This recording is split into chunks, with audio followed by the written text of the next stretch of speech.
시퀘스터 발동이 초읽기에 들어갔습니다.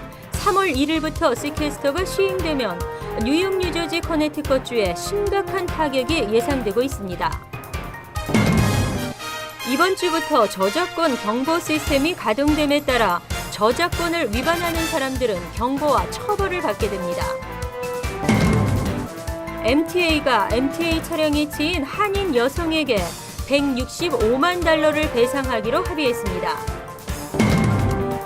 뉴욕시 메트로카드가 슬라이드형에서 터치형 결제 방식으로 전면 교체됩니다. 그랜미 학군이 롱아일랜드 최초로 한국어 정규 과목의 개설을 추진합니다. 이상은 이 시각 주요 뉴스입니다. 여러분 안녕하십니까? KBN 뉴스입니다. 시퀘스터 발동이 초읽기에 들어갔습니다. 오는 3월 1일부터 연방정부의 예산 지출 자동 삭감인 시퀘스터가 시행되면 뉴욕, 뉴저지, 커네티컷주 등에 심각한 타격이 예상되고 있습니다. 올해 1월 1일부터 시행 예정이었던 시퀘스터는 지난해 연말 재정절벽 협상 과정에서 일단 2달 연장됐었습니다. 그동안 백악관과 행정부, 의회 등 정치권은 이 사안이 경제, 정치, 사회 전반에 줄 후폭풍을 경고만 하고 있지 정작 협상 테이블에 앉지 않고 있습니다. 이에 따라 예산과 지출의 자동 삭감은 불가피할 것으로 보이며 다만 지난 연말처럼 발동 시기를 잠시 늦추는 방안에 합의할 여지는 있습니다. 백악관은 지난 24일 시퀘스터가 발동되면 올해에만 850억 달러의 예산이 삭감된다고 밝혔습니다. 삭감될 예산의 절반가량이 국방 예산이며 나머지는 주로 교육과 공공보건 프로그램 예산입니다. 때문에 한인을 비롯한 저소득층의 피해가 예상됩니다. 뉴욕에서는 교육지원금 4,270만 달러 삭감에 따라 590명의 교사가 감원될 위기에 처합니다. 저소득층 대학생 4,520명의 장학금 혜택이 사라지며 근로장학 프로그램 일자리 4,150개도 줄어듭니다. 뉴저지주도 1,170만 달러 교육 지원금 감소로 교사 160명이 감원될 수 있고 저소득층 어린이 3,930명에 대한 무료 예방접종 혜택도 줄어들며 노인 급식 지원금도 감소하게 됩니다. 상원에서는 이번 주 내로 민주당의 대체 법안을 표결에 붙일 예정이지만 하원 공화당은 대체 입법 일정이 논의조차 되지 않고 있어 자칫 사태 장기화도 우려되고 있습니다. 저작권 경보 시스템이 이번 주부터 가동됩니다. 디지털 저작권을 위반하는 사람에게 반복적으로 경고를 보내고 처벌도 할 수 있는 새로운 경고 시스템인데요. 때문에 인터넷을 통해 음악이나 영화, TV 프로그램을 불법 공유할 경우 경고 조치를 받게 됩니다. 미국의 주요 영화 음반 제작 업체와 인터넷 서비스 업체들은 저작권 경보 시스템을 마련하고 P2P 소프트웨어를 이용해 저작권을 침해하는 미국 내 인터넷 이용자를 대상으로 이번 주부터 경고 조치를 시행한다고 밝혔습니다. 이 시스템은 불법 다운로더의 IP 주소는 수집할 수 있지만 개인정보는 수집할 수 없으며 IP 주소를 인터넷 서비스 업체에 보내면 해당 IP 주소에 해당하는 고객 정보를 찾아서 경고장을 발송하는 것입니다. 이용자가 경고 조치에도 불구하고 이러한 행위를 6차례 이상 반복하면 인터넷 서비스 업체가 인터넷 접속 속도를 지연시켜 파일을 다운로드하기 어렵게 만드는 등 처벌할 수 있음을 알립니다. 이 경고 시스템에는 버라이즌, AT&T 등 미국의 주요 인터넷 서비스 업체 5곳이 참여합니다. 그러나 새 시스템 옹호론자들은 소비자 교육에 초점을 맞췄다면서 만성적 불법 다운로드 자체를 막지는 못할 것으로 전망했습니다. 지난 2009년 11월 뉴욕 베이사이드에서 MTA 차량에 한인 여성이 치이는 사고가 발생했습니다. 그동안 MTA는 과실을 인정하지 않았지만 오랜 소송 끝에 합의를 이뤄냈습니다. 금홍기 기자가 취재했습니다. MTA 차량에 치여 중상을 입은 30대 후반의 한인 여성 최모 씨. MTA는 한인 피해 여성이 길을 건너면서 주의를 살피지 않았다는 등 여러 이유를 들며 책임을 회피해왔습니다. 한인 피해 여성의 변호를 맡은 김철원 로펌은 어제 기자회견을 열고 사고 경위와 소송 결과를 밝혔습니다. 김철원 로펌은 한인 피해 여성이 사고 당시 얼굴과 허리, 목 등 육체적으로 중상을 입었을 뿐만 아니라 정신적으로도 많은 충격을 받은 상태였다고 설명했습니다. If you look at her face 2 years after the accident, she looks normal. You know, after the surgery, there was no scars, nothing looked out of the ordinary. But this case was special because she suffered, in my opinion, significant mental trauma from the accident. MTA는 사고를 축소하고 45만 달러를 피해 합의금으로 제안하였습니다. 최 씨의 변호를 맡은 김철원 로펌은 MTA와 3년이 넘는 긴 소송 끝에 165만 달러의 합의금을 이끌어냈습니다.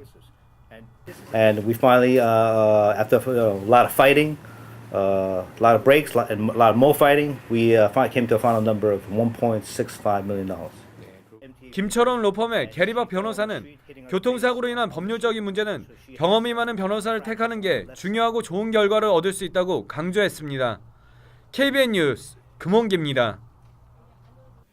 뉴욕시 메트로카드가 슬라이드형 결제 방식에서 터치형 결제 방식으로 전면 교체될 예정입니다. 현재 사용하고 있는 슬라이드형 결제 방식의 장비가 노후돼 적지 않은 비용이 누수되고 있기 때문입니다. 메트로폴리탄 교통공사는 이르면 오는 2016년까지 메트로카드의 결제 방식을 현재 슬라이드형에서 터치형으로 교체할 예정이라고 밝혔습니다. 메트로폴리탄 대변인은 슬라이드형 결제 방식은 장비 노후로 인해 오류가 빈번할 뿐 아니라 메트로카드 생산비의 증가로 해마다 비용 누수가 발생하고 있다며 앞으로 3에서 5년 내로 NFC 칩을 신용카드 또는 탭카드나 셀폰 등에 장착해 터치하는 결제 방식으로 교체할 예정이라고 전했습니다. 사용자의 개인정보가 미리 저장된 NFC 칩을 지하철 입구 단말기에 갖다 대면 미리 등록된 은행 구좌에서 요금이 자동으로 결제됩니다. 이 같은 시스템은 지난 2010년부터 맨해튼 일부 전철역에 파일럿 프로그램으로 시행 중에 있습니다. 패스포드 데이를 아세요? 미 전역에 거주하는 시민들이 전국의 패스포드 에이전시 중 편한 곳을 방문해 곧바로 여권을 신청할 수 있는 날인데요. 오는 3월 9일입니다. 연방 국무부에서 주최하는 패스포드데이 연례 행사는 오는 3월 9일 전국 25개 여권 신청 오피스와 주요 우체국 등 공공기관 수천 곳에서 열립니다. 뉴욕의 경우 맨해튼과 버팔로의 여권 신청 오피스 2곳을 포함해 우체국, 공립도서관 등 150여 곳에서 예약 없이 여권을 신청할 수 있으며 뉴저지는 총 23곳을 방문해 참여할 수 있습니다. 에이전시 운영 시간과 출퇴근 시간이 맞지 않아 주중에 패스포드 에이전시를 방문할 수 없었던 시민들에게 패스포드 데이는 더없이 좋은 기회입니다. 뉴욕의 여권 신청 장소는 맨해튼 여권 신청센터와 맨해튼 프랭클린 D 루즈벨트 우체국, 브루클린 공립도서관 등이며 뉴저지는 에지워러 우체국과 페어뷰 우체국 등에서 가능합니다. 국무부는 이 같은 패스포드 데이 행사를 통해 매년 5만 명 이상의 시민이 여권을 신청하고 있다고 밝혔습니다. 뉴욕시 한인 산모의 약 30%가 메디케이드를 이용한 것으로 나타났는데요. 한인 산모의 메디케이드 이용률이 4%도 안 되었던 1987년에 비해 1995년에는 거의 50%가 메디케이드 혜택을 받았습니다. 최근에는 이용률이 떨어지고 있는 추세입니다. 뉴욕시 보건국은 전체 25개 민족을 대상으로 메디케이드를 이용한 산모의 수를 집계했습니다. 이 자료에서 지난 2011년 메디케이드를 이용해 아기를 출산한 한인 산모는 37.2%였습니다. 같은 기간 출생한 한인 신생아가 총 1,199명임을 감안하면 446명의 산모가 메디케이드 혜택을 이용한 셈입니다. 전체 25개 민족 중에서 한인은 16번째였으며 전체 인종의 메디케이드 이용률인 59.7%보다는 낮았습니다. 보건국 자료에 한인 산모 집계가 시작된 1987년 이후 추이를 살펴보면 1987년 불과 3.9%이던 한인 메디케이드 이용은 1988년에 6.4%, 1989년 8.2% 등으로 꾸준한 증가세를 나타냈습니다. 그러던 중 1990년 갑자기 3.5배 증가한 28.8%, 이듬해인 1991년엔 40.4%로 급증했습니다. 1992년 이후 메디케이드 이용이 가장 많았던 해는 45.9%를 나타낸 1995년이었으며 가장 이용이 적었던 해는 29.3%의 2007년이었습니다. 최근 메디케이드 이용률이 적어지는 이유는 까다로운 규정 때문으로 분석됩니다. 그레인렉 지역의 롱아일랜드 최초로 한국어 정규 과목이 개설될 것으로 보입니다. 그레인렉 학군은 한인 학생이 4분의 1을 차지하는 명문 학군인데요. 빠르면 올 가을 학기부터 한국어 과목이 개설될 전망입니다. 한인이 많은 명문 학군인 그레인렉 지역의 롱아일랜드 최초의 한국어 정규 과목 설립이 추진 중입니다. 뉴욕 한인교사회는 그레인렉 학군 한인 학부모회 관계자들과 지난주 준비 모임을 갖고 지금이 한국어 정규 과목 개설의 적기라고 말했습니다. 이번 주에 있을 학군 관계자들과 구체적인 방안 협의를 위한 첫 공식 만남에는 우선 한국어를 유치하는 방안과 중고등학교 과정을 연계한 운영 방안 등을 놓고 학군과 협의에 나선다는 계획입니다. 교사회 이정혜 공동회장은 한국어 과목 개설에 대한 지역 한인들의 관심 고조는 물론 최근 뜨겁게 달아오른 한류 열풍에 힘입어 타인종 학생들의 한국어 학습 열기까지 더해져 수요가 상당한 것으로 파악되고 있다며 현실화 가능성을 긍정적으로 내다봤습니다. 게다가 토머스 톨란 학군장은 한국에 대한 관심이 상당히 큰 것으로 알려졌습니다. 뉴욕 한국교육원도 개설되는 학급 수와 등록생 수의 기준에 초기 자금 지원을 약속하고 나서 빠르면 올해 가을 학기부터 지역 최초의 정규 한국어 과목 개설이 현실화될 수 있을지 주목됩니다. 메이저 항공사들이 항공 요금을 줄줄이 올리고 있는데요. 자구책으로 안간힘을 쓰고는 있지만 하늘 높은 줄 모르고 오르는 유가는 잡을 수가 없습니다. 메이저 항공사 중 델타항공이 지난주부터 왕복 요금을 노선당 4달러에서 10달러까지 인상했으며 유나이티드 컨티넨탈, 아메리칸 항공, US 에어웨이즈, 그리고 사우스웨스트도 잇따라 요금을 인상합니다. 페어컴페어닷컴의 릭시니 대표는 항공사들이 항공 요금을 올리고 운항 횟수는 줄이며 수익이 나지 않는 노선을 폐기하는 등 자구책 마련에 나서고 있다고 말했습니다. 또한 올 들어 메이저 항공사들이 요금을 인상한 것은 이번이 처음이지만 항공사들은 매달 한 차례 이상씩 항공료를 올리려 하고 있으며 지난해의 경우 모두 7회의 요금 인상이 있었다고 덧붙였습니다. 한편 항공료 가격은 지난해 30%나 폭등했으며 항공사들은 500억 달러를 항공료 구입에 사용한 것으로 알려졌습니다. 이러한 고유가 현상에 따라 올해도 항공료 인상은 계속될 것으로 보입니다. 항공사들이 연료가 덜 들어가는 최신 기종을 도입하는 등 안간힘을 쓰고 있지만 연료비 부담은 계속 커지고 있는 실정입니다. 항공산업 전문 애널리스트 존 헤임릭은 항공사 비용 가운데 가장 큰 몫이 연료비라며 기름값이 어떻게 변할지 예측하기 어렵다는 게 문제라고 말했습니다. 이어서 LA 지역 한인사회 소식입니다.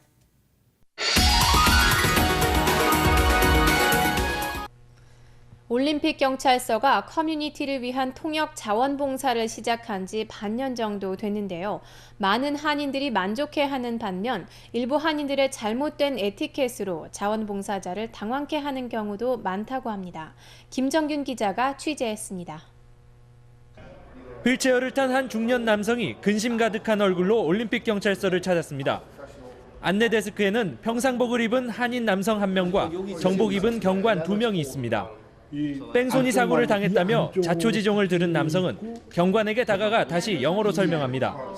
몇 분 뒤 경찰 리포트를 받고 경찰서 문을 나서는 중년 남성의 얼굴에는 근심이 사라졌습니다. 뺑소니 사건 때문에 이렇게 와서 이렇게 그러니까 속 시원하게 이렇게 얘기를 하니까 너무나 기분이 좋고. 올림픽 경찰서를 찾는 한인은 하루 평균 10여 명. 일부 방문자는 현재 처한 상황을 영어로 전달하기 어렵습니다. 이러한 민원을 위해 지난해 9월 한국어 통역 시스템이 마련됐습니다.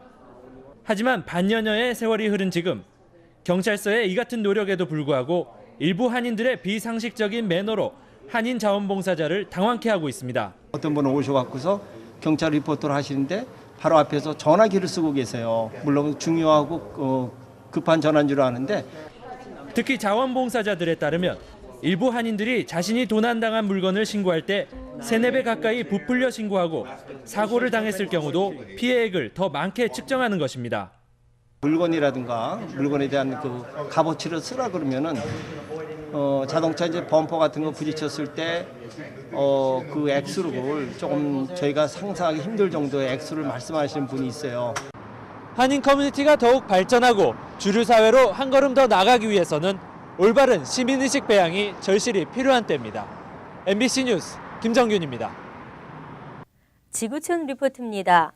러시아 사람들이 전쟁이 났다고 생각했습니다. 건물이 무너져 내리고 한순간에 유리창이 떨어져 나갔으며 다친 사람만 1,500명이 넘었으니까요. 그러나 그것은 다름 아닌 운석비였습니다.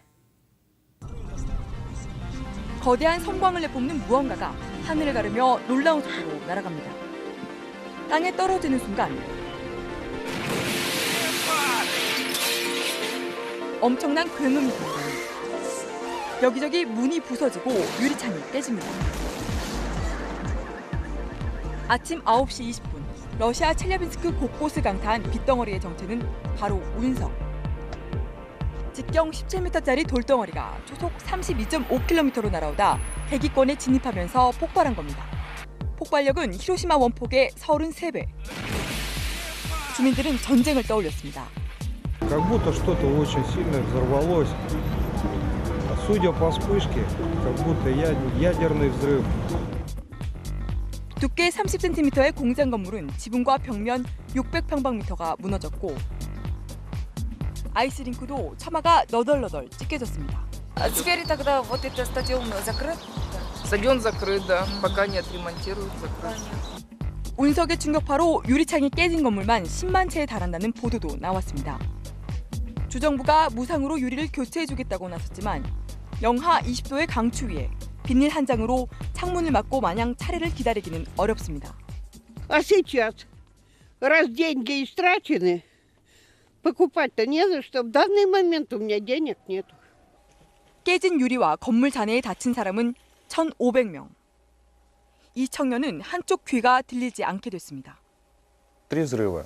Там уже не должно быть видно. Я его промыл, но на самом деле этим ухом я.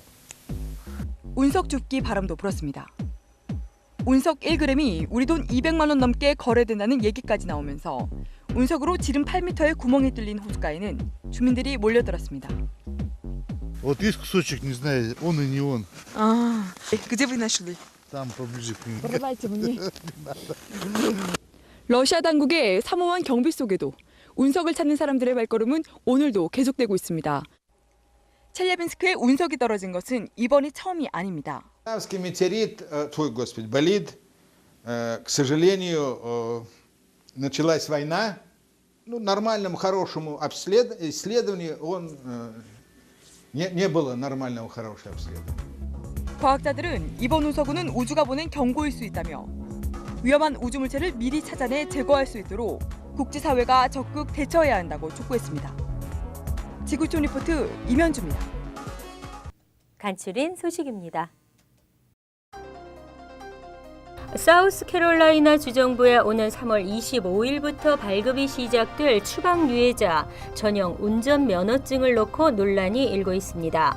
이 운전면허증은 핑크색 테두리와 합법 체류 신분이 아님을 표시해 일반 운전면허증과 확연히 구분하고 있습니다. 민권단체들은 추방 유해자를 2등급 하층 주민으로 차별화하는 신분증이며 인종적인 차별을 야기할 수 있다고 우려를 표명했습니다. 지난 8일 새벽 4시쯤 맨해튼 59가 인근에서 폭력을 휘두른 26세 이모 씨가 폭행 혐의로 체포됐습니다. 이 씨는 사건 직후 신고를 받고 출동한 경찰에게 체포됐으며 폭행과 협박 등 4개의 혐의가 적용됐습니다. 그러나 이 씨의 폭력 이유에 대해서는 아직 밝혀지지 않았습니다. 2013년도 재외동포 청소년 모국 초청 연수 프로그램이 중고교생과 대학생을 대상으로 7박 8일 동안 열립니다. 1998년부터 실시해온 이 프로그램의 대상은 13세에서 23세 재외동포 학생이며 참가자는 항공료만 지불하면 되고 숙식 등 프로그램 경비는 재단이 부담합니다. 이들은 한국에서 사회, 문화 역사를 체험하게 되며 정체성과 차세대 지도자로 성장하도록 지원합니다. 롱아일랜드 나소 카운티 정부가 밀린 교통위반 과태료를 받아내는데 총력을 기울이고 있습니다. 카운티 정부는 지난해 3월부터 올해 1월까지 주차 신호위반 범칙금 체납 차량을 대상으로 추적 프로그램을 시행한 결과 1,785대를 적발하고 103만 달러를 환수했습니다. 그러나 아직도 회수해야 할 주차 위반 과태료 2,060만 달러, 신호 위반 범칙금 400만 달러가 있습니다. 환율과 증권 소식입니다.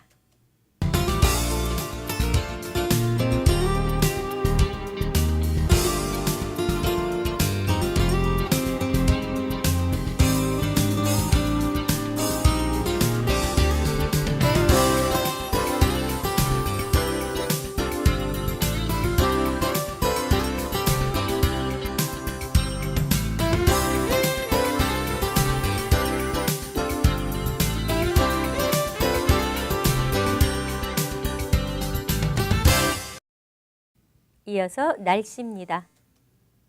내일은 흐리고 오전 중 한때 비바람이 불겠습니다. 낮 최고 기온은 52도, 섭씨 11도, 밤 최저 기온은 40도, 섭씨 4도로 예상됩니다. 목요일도 계속 흐린 가운데 소나기가 예상됩니다. 금요일은 차차 맑아지겠으나 바람이 많이 불겠습니다. 이상으로 KBN 뉴스를 마칩니다. KBN과 함께 즐거운 저녁 되시기 바랍니다.